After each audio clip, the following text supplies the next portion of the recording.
Saudações dermatológicas, aqui o professor Tiago Gondim, médico dermatologista, coordenador das pós-graduações em dermatologia do CBMS, trazendo mais uma discussão sobre o documento do Ministério da Saúde, documento esse que vai balizar a nossa fala na 18ª aula do nosso curso CBMS em hanseníase e leishmaniose. Então aqui temos a portaria SCTIE-MS número 67, de 7 de julho de 2022, da Secretaria de Ciência, Tecnologia, Inovação e Insumos Estratégicos em Saúde, do Ministério da Saúde. Então vamos à leitura de tal portaria e fazer os comentários que são pertinentes a tal documento. Então hoje falaremos e discutiremos aqui os eventos adversos e as interações medicamentosas. Então os eventos aqui são tratados no quadro número 2. Vamos ao quadro número 2 para avaliar quais são essas informações. Então está aqui o quadro número 2 que fala sobre as reações adversas da terapêutica utilizada na hanseníase. Então vejamos primeiro a rifampicina.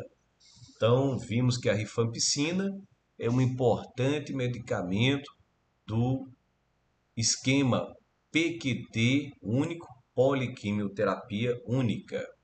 Então é uma medicação que traz hepatotoxicidade. Essa hepatotoxicidade pode ser avaliada pelo aumento transitório das transaminases, mas ele diz que é uma reação rara na dosagem e nos intervalos recomendados. Então, a hepatotoxicidade seria uma reação rara na dosagem e nos intervalos recomendados para a hanseníase, que é de uma tomada mensal, E não é uma indicação para interromper o tratamento. Então, os casos de hepatotoxicidade devem ser, obviamente, avaliados, devem ser acompanhados, mas não são suficientes a depender muito claramente do seu nível.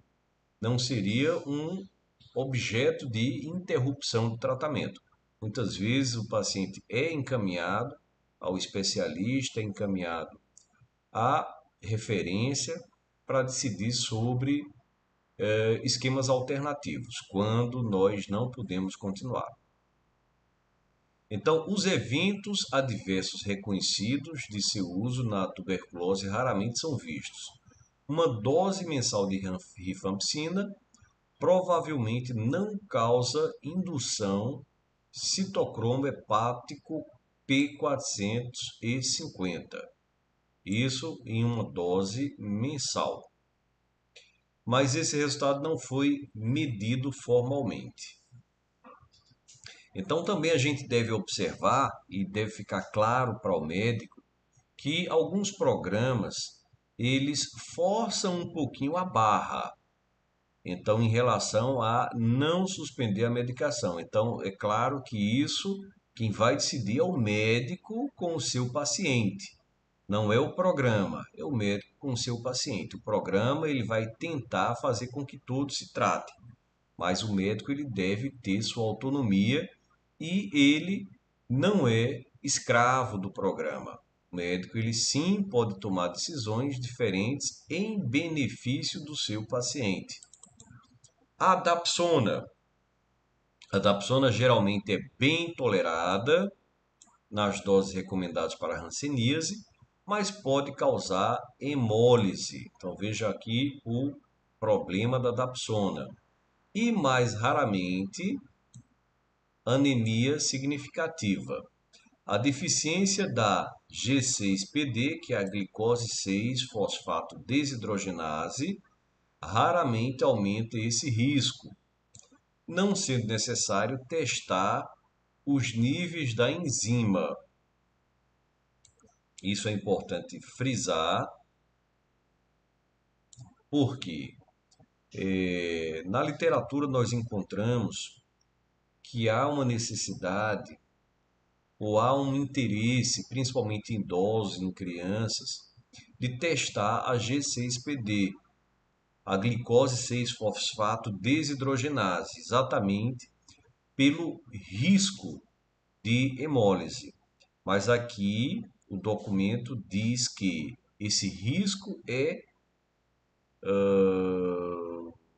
existente, mas que raramente provoca uma anemia significativa. E, portanto, esse exame não é aconselhado de forma rotineira. Recomenda sempre que possível o monitoramento dos níveis hematológicos nos primeiros meses de tratamento. Então, avaliar o hemograma nos primeiros meses, muitas vezes semanalmente, a depender do grupo, se é um paciente idoso, para que seja tomada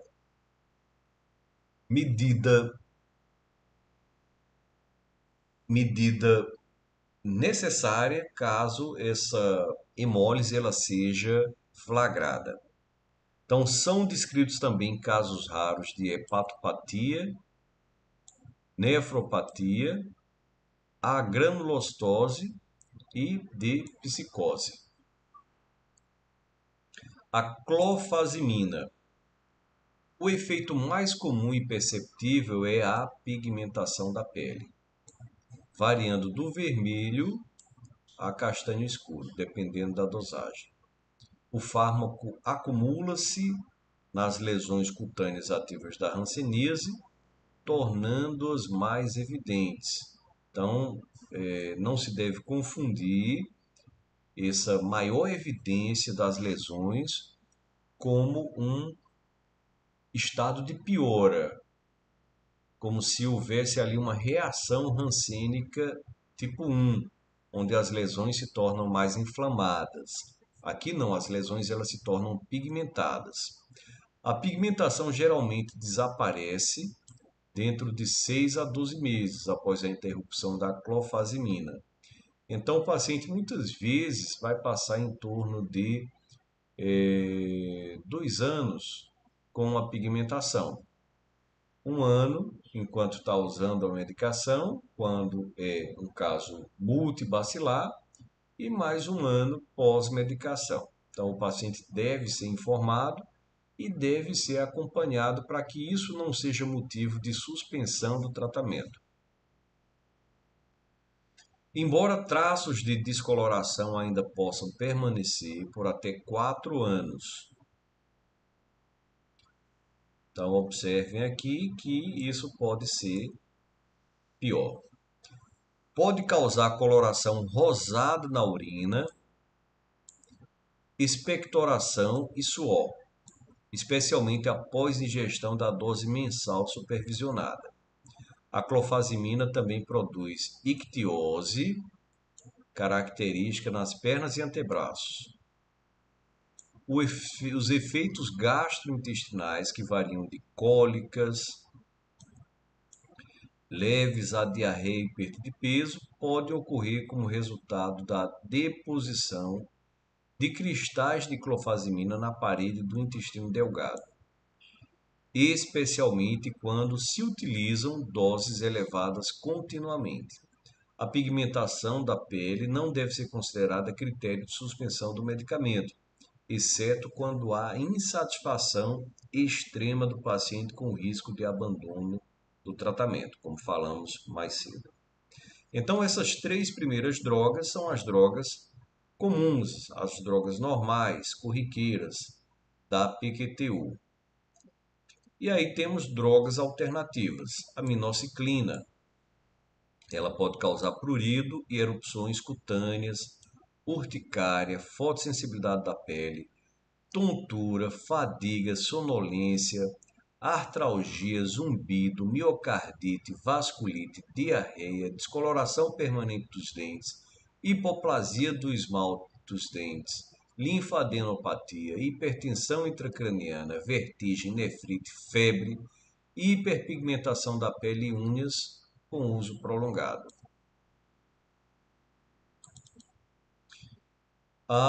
O ofloxacino, então, raramente tendinites, com o uso de quinolonas, podem ocasionalmente conduzir à ruptura de tendões, envolvendo particularmente o tendão de Aquiles.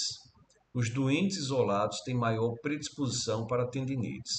O risco de ruptura do tendão pode aumentar pela coadmissão de corticosteroides. Se houver suspeita de tendinite, o tratamento com ofloxacino deve ser interrompido. Imediatamente deverá ser iniciado tratamento apropriado, por exemplo, imobilização para o tendão afetado. Devido ao risco de fotossensibilização, a exposição à luz solar forte e às radiações UV devem ser evitadas durante o tratamento. Estudos epidemiológicos relatam um aumento do risco de aneurisma e dissecção da aorta após injeção de fluoroquinolonas, particularmente a população idosa. Portanto, as fluoroquinolonas devem ser usadas apenas após avaliação cuidadosa do risco-benefício, já que vão ser medicações usadas por bastante tempo, e após consideração de outras opções terapêuticas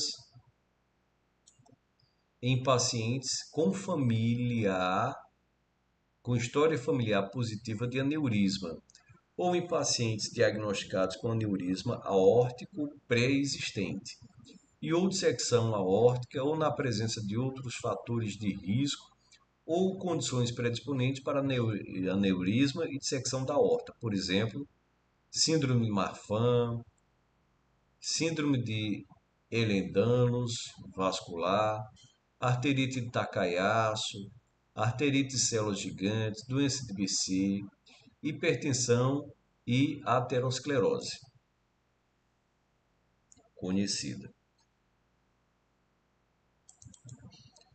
Os pacientes devem ser aconselhados a consultar imediatamente o médico em caso de dor abdominal, no peito ou nas costas.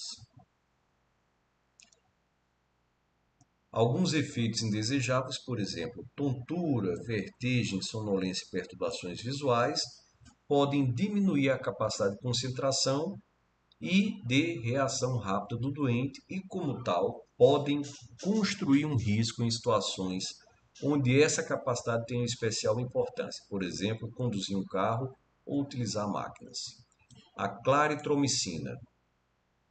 Então, os seguintes efeitos são relatados com ocorrência maior que 1% dos pacientes: elevação de alanina aminotransferase, aspartato aminotransferase, gama-glutamiltransferase, fosfatase alcalina, desidrogenase láctea e bilirrubina total, leucopenia, aumento do tempo de protrombina, elevação de creatinina sérica. A ocorrência de elevação do nitrogênio urêmico do sangue é mais frequentemente relatada. A prednisona. Aqui já os medicamentos indicados no tratamento das reações rancênicas. A prednisona, então as reações adversas à prednisona, que são as mesmas relatadas para outros corticosteroides, são relativas tanto à dose quanto à duração do tratamento.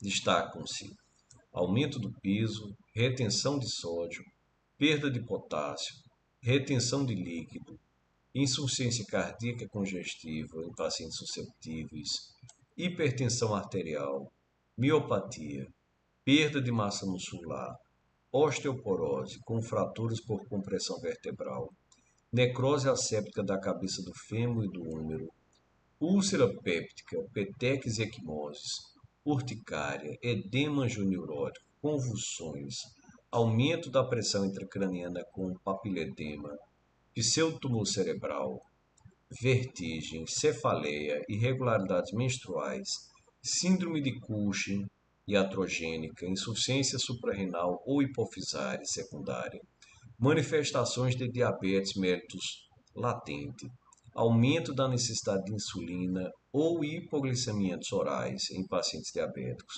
catarata subcapsular posterior, glaucoma, esoftalmia, euforia, alterações do humor, depressão grave com evidentes manifestações psicóticas, alterações da personalidade, hiperirritabilidade e insônia. Então vejam que são bastante aqui os efeitos adversos da utilização dos corticosteroides. Atualmente essas reações podem ser revertidas ou minimizadas pela redução da dose. Esse procedimento é preferível à interrupção do tratamento com medicamento. A talidomida pode causar neuropatia periférica, que pode ser irreversível. A talidomida pode também agravar a neuropatia já existente. E como tal, em pacientes com hanseníase e neuropatia periférica instalada, deve-se pesar os riscos-benefícios da sua prescrição.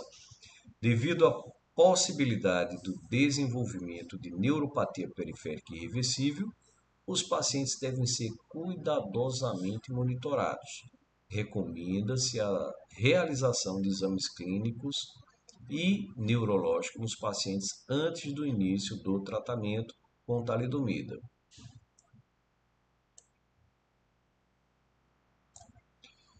E a execução de monitorização de rotina regularmente durante o tratamento.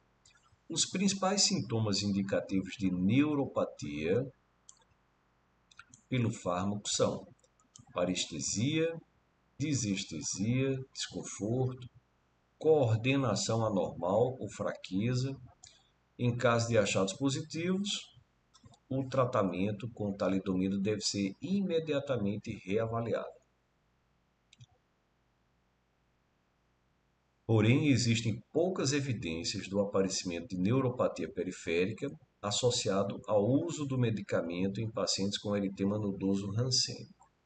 Pacientes com histórico de convulsões ou fatores de risco para o desenvolvimento de convulsões devem ser monitorados rigorosamente.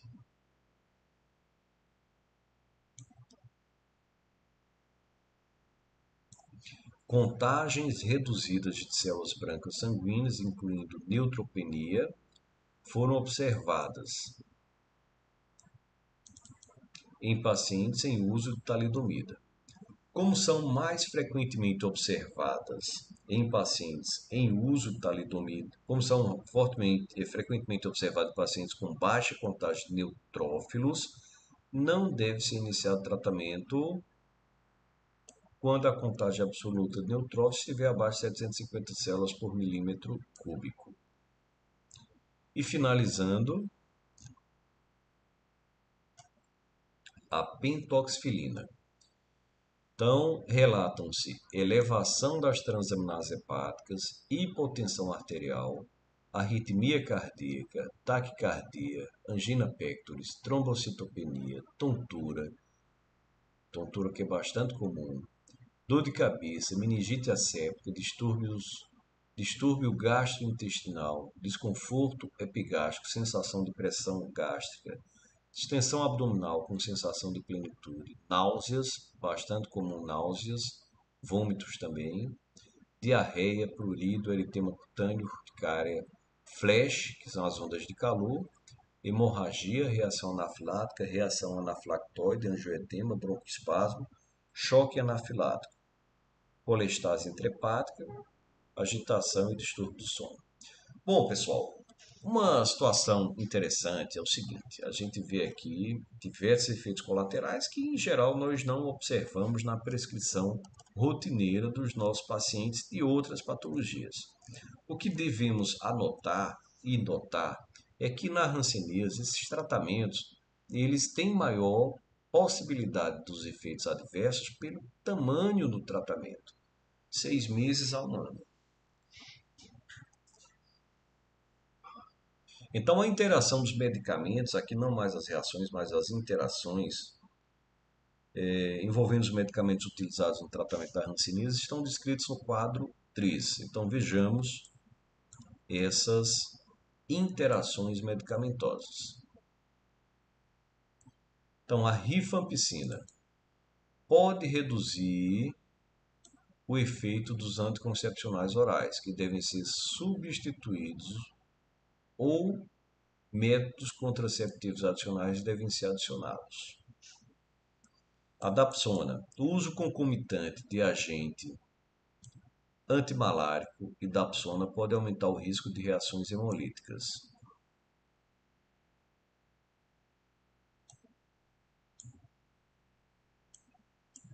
Deve-se evitar o uso concomitante da dapsona com outros medicamentos potencialmente depressores da medula óssea ou causadores de hemólise. O uso concomitante de ácido para-aminobenzoico, PABA, pode antagonizar o efeito da dapsona no tratamento da hanseníase. A probenicida reduz a excreção renal da dapsona, aumentando os efeitos adversos. Há maior risco de efeitos adversos se a dapsona for usada em concomitância com amprinavir, saquinavir, probenicida e trimetopina.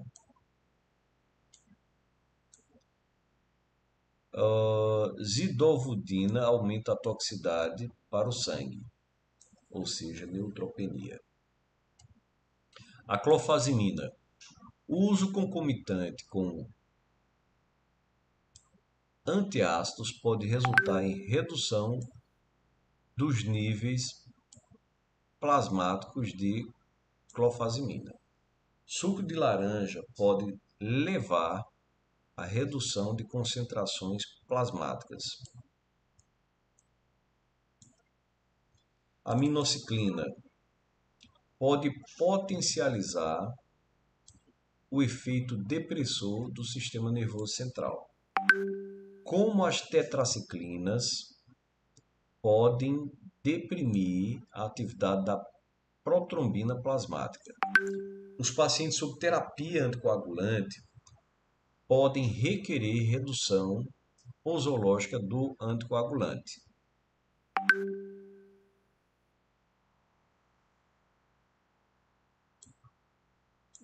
Antiácidos contendo alumínio, cálcio ou magnésio e preparações contendo ferro prejudicam a absorção e não devem ser administrados a pacientes com uso de tetraciclinas.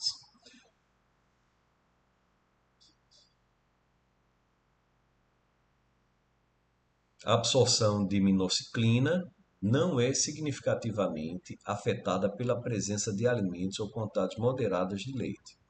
Tem sido apontada redução da eficácia e aumento da incidência de sangramento intermenstrual, com uso concomitante de tetraciclinas e preparados contraceptivos orais, por exemplo, gestodeno e etilneestradiol.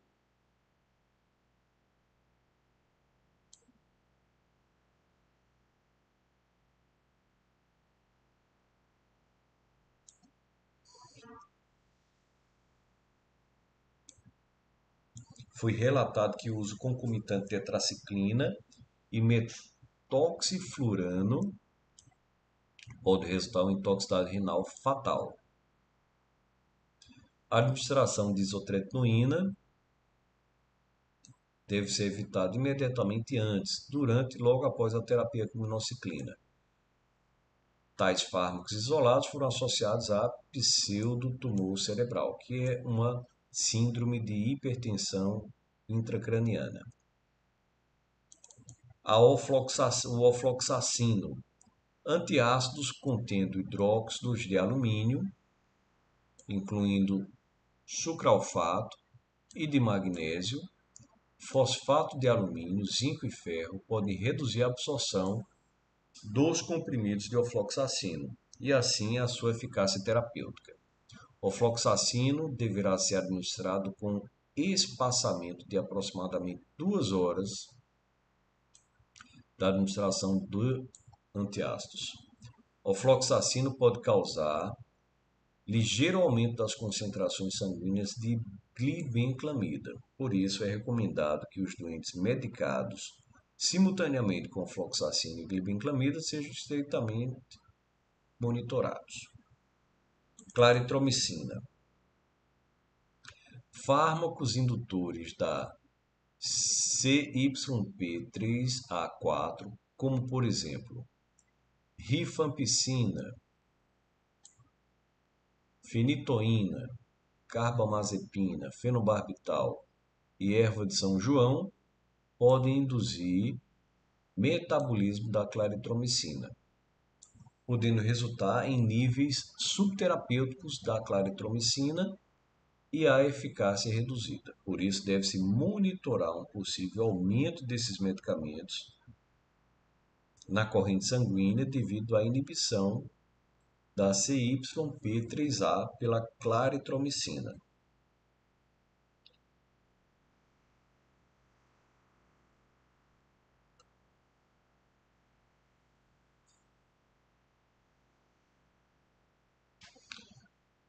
A administração concomitante de claritromicina e rifabutina resultou em um aumento de rifabutina e diminuição dos níveis sanguíneos de claritromicina juntamente com o risco aumentado de uveíte. Os seguintes medicamentos sabidamente alteram ou são suspeitos de alterar a concentração de claritromicina na circulação sanguínea e, por isso, ajustes posológicos da dose de claritromicina ou a adoção de tratamento alternativo devem ser considerados. Então, quais são os medicamentos? Efavirenz, nevirapina, rifampicina, rifabutina, rifapentina, etraverina, fluconazol, ritonavir, antiarrítmicos, sildenafila, tadalafila, vardenafila, teofilina, carbamazepina, benzodiazepínicos devem ser evitados. Colchicina, digoxina, zidovudina, fenitoína, valproato, atazanavir, itraconazol e saquinavir.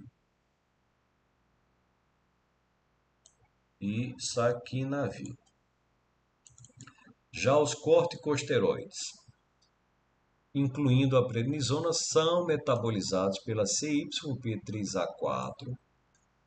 O uso concomitante com fenobarbital, fenitoína, rifampicina ou efedrina pode aumentar o metabolismo dos corticosteroides, reduzindo seus efeitos terapêuticos. A coadministração de prednisona com inibidores potentes da CYP3A4, como por exemplo, produtos que contenham cetoconazol, itraconazol, claritromicina, ritonavir e cobicitate, podem levar ao aumento nas concentrações plasmáticas de corticosteroides e possibilitar aumento dos riscos dos seus efeitos colaterais sistêmicos. Deve-se considerar o benefício da coadministração e os pacientes devem ser monitorados quanto aos efeitos colaterais sistêmicos dos corticosteroides. Pacientes em tratamentos com corticosteroides e estrogênios devem ser observados em relação à exacerbação de efeitos colaterais de corticosteroides.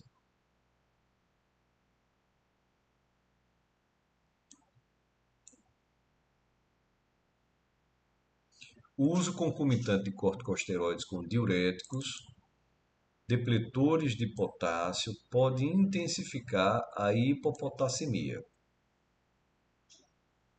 O uso de corticosteroides com glicosídeo cardíaco pode aumentar a possibilidade de arritmias ou de intoxicação digitálica, associado à hipopotassemia. Os corticosteroides podem potencializar a depressão de potássio causada pela anfotericina B. Deve-se acompanhar com exames laboratoriais, dosagem, principalmente de potássio, todos os pacientes em tratamento com associação desses medicamentos. O uso de corticosteroides com anticoagulantes cumarínicos pode aumentar ou diminuir os efeitos anticoagulantes, podendo haver necessidade de reajustes posológicos. Os efeitos anti-inflamatórios não esteroides ou do álcool, somados aos dos glicocorticoides, podem resultar em aumento na incidência ou gravidade de úlceras gastrointestinais.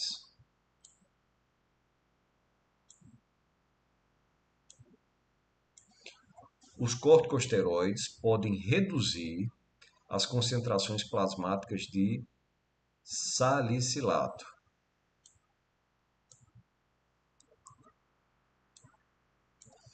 Nas hipoprotronebinemias, o ácido acetil salicílico deve ser usado com precaução quando associado aos corticosteroides. Quando os corticosteroides forem indicados para diabéticos, poderão ser necessários reajustes nas doses dos hipoglicemiantes. Pode ser. Bom, então talidomida. Por ser um substrato com fraca ligação às isoenzimas do citocromo P450, e como tal, são improváveis interações clinicamente significativas com medicamentos metabolizados pela P450.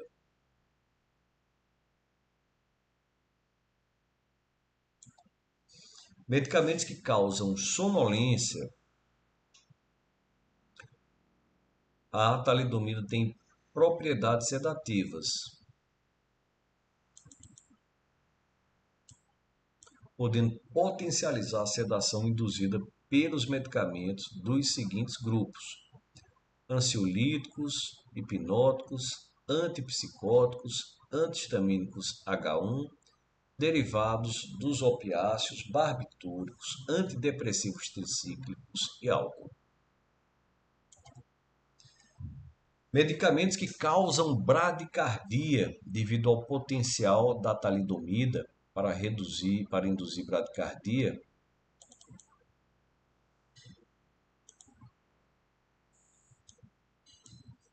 deverá ter-se particular atenção com medicamentos que tenham o mesmo efeito farmacodinâmico, como substâncias ativas que induzem torsade-de-pointes.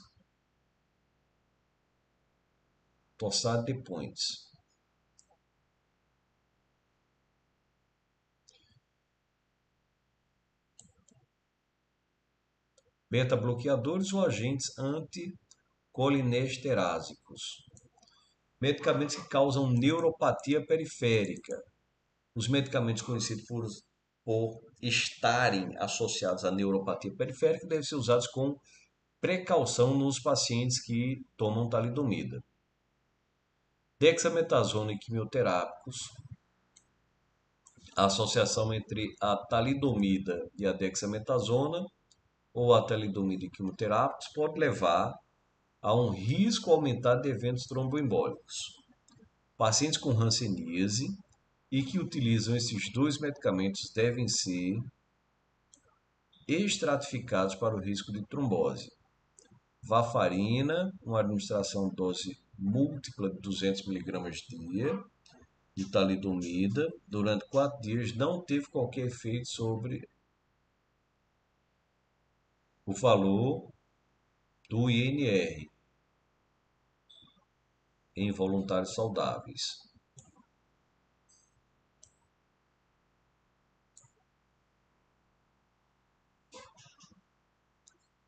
Contudo, devido ao risco aumentado de trombose, em pacientes com câncer e ao metabolismo potencialmente acelerado da varfarina com corticosteroides, é aconselhado uma monitorização apertada dos valores de INR durante o tratamento em combinação com talidomida prednisona,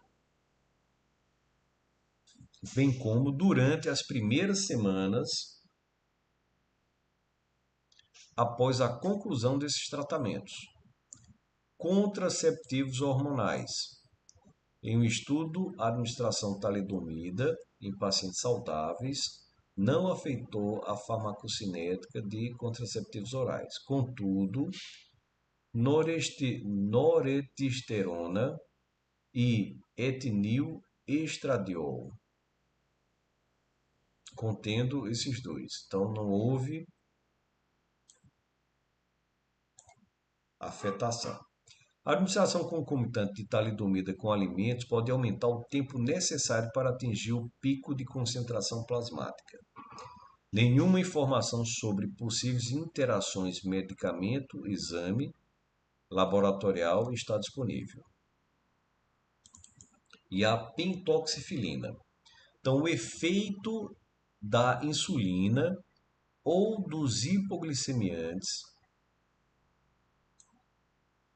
orais pode ser potencializado com o uso concomitante de pentoxifilina. Então, risco aumentado de hipoglicemia. Portanto, pacientes com diabetes mellitus em uso de hipoglicemiantes devem ser cuidadosamente monitorizados. Foram reportados casos pós-comercialização de aumento da atividade anticoagulante em pacientes tratados concomitantemente com pentoxifilina e antagonistas da vitamina K. Recomenda-se monitorização da atividade anticoagulante nesses pacientes quando a pentoxifilina for introduzida ou da dosagem for alterada. Deve-se considerar que o efeito antipertensivo de outros medicamentos com potencial de diminuir a pressão arterial pode ser potencializado com o uso de pentoxifilina. Em alguns pacientes, a administração concomitante de pentoxifilina e teofilina pode aumentar os níveis plasmáticos de teofilina, potencialmente levando ao aumento ou intensificação dos eventos adversos associados à teofilina. Bom, então essa parte mais complexa e que sempre vai exigir que o médico faça uma revisão, faça uma reorientação antes da prescrição, é uma parte meio decoreba, né? Mas importante quando a gente vai fazer a prescrição exatamente por isso. Os tempos, a duração do tratamento. Então, muitas vezes estamos acostumados a prescrever essas medicações e não encontramos os efeitos colaterais, porque utilizamos por um curto período de tempo, a maior parte das vezes. Aqui não, aqui nós vamos utilizar por um longo período, por um período de 1 ano, por um período de 6 meses, e isso pode trazer, sim, a visualização mais corriqueira, mais comum desses efeitos adversos. Então vamos repassar mais uma vez o tratamento da PQTU, os tempos de tratamento. Então vejamos aqui o esquema farmacológico para tratamento da infecção pelo Mycobacterium leprae, de acordo com a faixa etária, peso corporal e classificação operacional. Então, a classificação operacional, multibacilar, falcibacilar.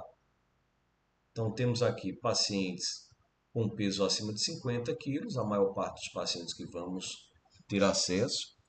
Então, é a PQTU do adulto, onde se usa uma dose mensal e se usa uma dose diária. A dose mensal, composto pelas 3 drogas, a rifampicina, 600 mg, a clofazimina, 300 mg, e a dapsona 100 miligramas. Então, o paciente ele vai ao posto, vai ao local de tomada e ele vai utilizar essa dose supervisionada pelos agentes aplicadores do tratamento.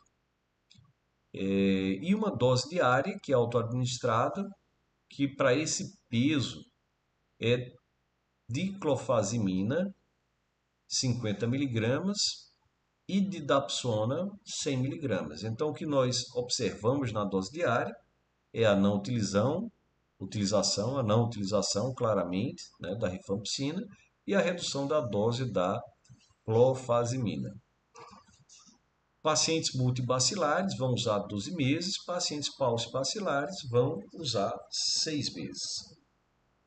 Então, os multibacilares, aqueles pacientes que têm mais de 6 lesões, pacientes que têm baciloscopia positiva, os paucibacilares, os pacientes com até 5 lesões ou com baciloscopia negativa. No caso das crianças, também se usa rifampicina, clofazimina e dapsona, e aqui, na realidade, crianças de 30 a 50 quilos e crianças abaixo de 30 quilos. Então, tem as doses, no caso de 30 a 50 quilos, a dose aqui já está afixada, a rifampicina, ela perde 150 miligramas, fica só com 450, a clofazimina vai à metade, 150, e a dapsona também vai à metade. Então, só a rifampicina que teve uma redução de 25%. As outras tiveram uma redução de 50%. E a dose diária, a dapsona é a mesma e a clofazimina tem uma redução de 2/3, diferente do que acontece lá no adulto, que tem uma redução de 5/6. Já aqui nas crianças ou com peso abaixo de 30 quilos, então temos as dosagens de acordo com o peso. Então as dosagens aqui em miligramas por quilo de peso, tanto para 12 quanto para 6 meses.